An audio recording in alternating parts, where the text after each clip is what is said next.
Are you ready to lead your team to the end of month like a rock star leader? Hey everybody, I'm Jessica Perrier, Platinum Premier Leader of my team of Poshpreneurs, and today I want to talk about closing out your end of month strong. Are you ready to put your rock star leader hat on?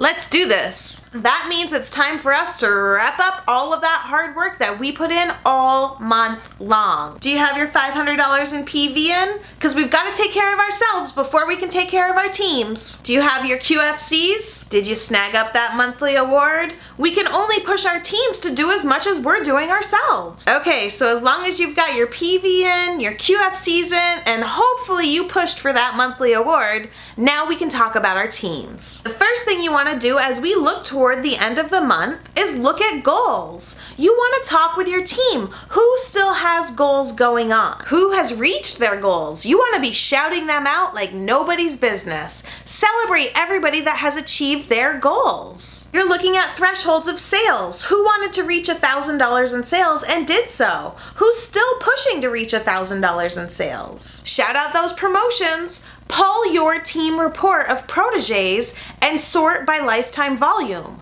Who's close to pink? Who has already promoted to pink? Make sure that you're doing the calculations. There are going to be people on your team that are close to a promotion that don't even realize it. That's your job as the leader. Have I mentioned I like shouting out about monthly awards? Secure your monthly award and shout yourself out about it. Then see who else has earned a monthly award too. Consider pulling a top 10 list of recruiters. Who has brought on the most new team members this month? When you're talking about it, they're going to be working on it. You've got to crunch the numbers. You are the leader. You drive this team. You've got a team full of social poshers that might not even realize they are $50 away from their pink promotion. They might not realize that they're $25 away from hitting their props. You need to be a number cruncher. Crunch everybody's numbers every which way and spit that information out to your team. When you're talking about it, they're working on it. When you're calculating teams that are up for promotions, break down the numbers. Calculate it per person. If there's a team $4,000 away from hitting Premier and there's 40 people on that team, then they're just $100 per person away. When you break it down into smaller numbers like that, it seems so much more doable.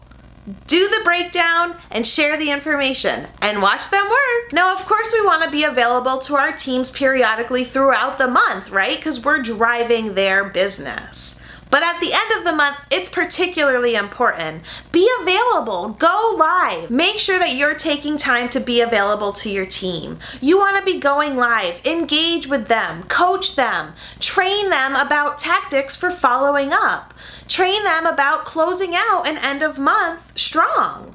Make sure they've got their $200 in PV. And when you've got leaders under you, make sure they've got their $500 in PV as well. It's end of month. They're counting on you to give them action items. I know it seems simple, like everybody should know how to do this by now, right? But every month you've got new blood coming onto your team. So be there at the end and drive their action. Give them action items to take away, put into their business. Lastly, we want to do this every single day, but especially at the end of month, we want to push our comfort zones. Push your comfort zone as a leader and share with your team what you did to do so. Challenge them to push their comfort zone. Ask them what they're doing. Get that feedback. Create a synergy on your team that is just alive, and you will see your end of month finish stronger than you could have ever imagined.